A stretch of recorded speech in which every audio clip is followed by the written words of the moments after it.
सभी को जय मसीह की। मुझे आशा है कि आप लोग अच्छे होंगे। परमेश्वर आपको सुरक्षित अच्छे से रखे। हम भजन संहिता पढ़ते हैं। पहला अध्याय का पहला से 6 बजे तक पढ़ेंगे।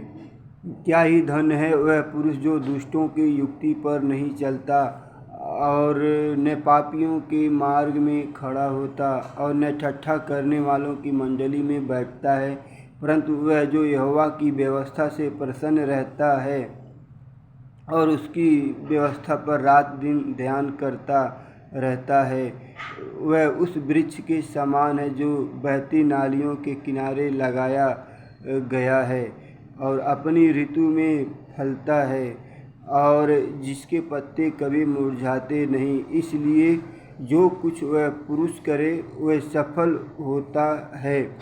दुष्ट लोग ऐसे नहीं होते, वे उस भूसी के समान होते हैं जो पवन से उड़ाई जाती है। इस कारण दुष्ट लोग अदालत में स्थिर न रह सकेंगे और न पापी धर्मियों की मंडली में ठहरेंगे, क्योंकि यहोवा धर्मियों का मार्ग जानता है, परंतु दुष्टों का मार्ग नष्ट हो जाएगा। इस वचन के आधार पे क्या ही धन्य है पुरुष जो दुष्टों की युक्ति पर नहीं चलता और न पापियों के मार्ग में खड़ा होता, न ठट्ठा करने वाले को मंडली में बैठता है। धन्य है वह पुरुष जो ठट्ठा करने वाले की मंडली में नहीं बैठता है, दुष्टों की संगति में नहीं जाता है। इसीलिए परमेश्वर ने हमको क्या किया, हम सबको जितने मसीह भाई बहन हैं बहती नालियों के किनारे लगाया है। बहती नालियों के समान यीशु मसीह को दर्शाया जाता है, क्योंकि वो हमारा दाखलता है, हम उसकी डालियाँ हैं। इसलिए हम उससे हम बने रहते हैं। तो हमको क्या होता है कि हम उसकी व्यवस्था पर रात दिन हम ध्यान करते रहते हैं। हम परमेश्वर को धन्यवाद देते हैं।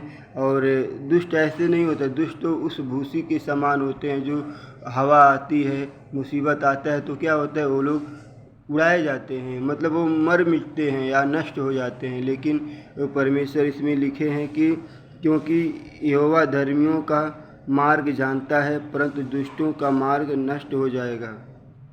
धर्मियों का मार्ग जानता है प्रभु हम सब जितने विश्वासी भाई बहन हैं, हमारा मार्ग जानता है, हमको अच्छा रास्ता दिखाते हैं, हमको जिस मार्ग पे चलना है उस मार्ग पे हमको अगुवाई करते हैं। लेकिन हम धर्मी बन के रहें, अधर्मी बन के नहीं तो हम भी उस भूसी के समान हो जाएंगे।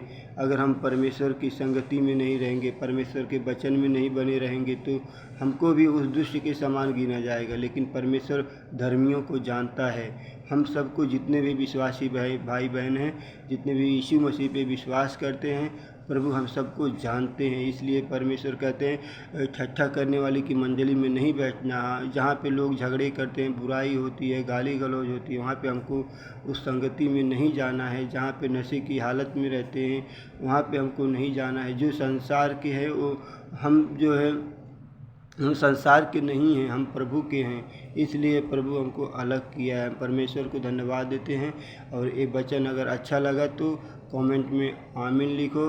और किसी को कुछ और अगर किस तरह का विषय चाहिए तो हमको बता सकते हैं। उस विषय पे हम आपको वचन के द्वारा हम बताएंगे। अगर किसी को ज़रूरत है तो कमेंट में आप बताओ मुझे।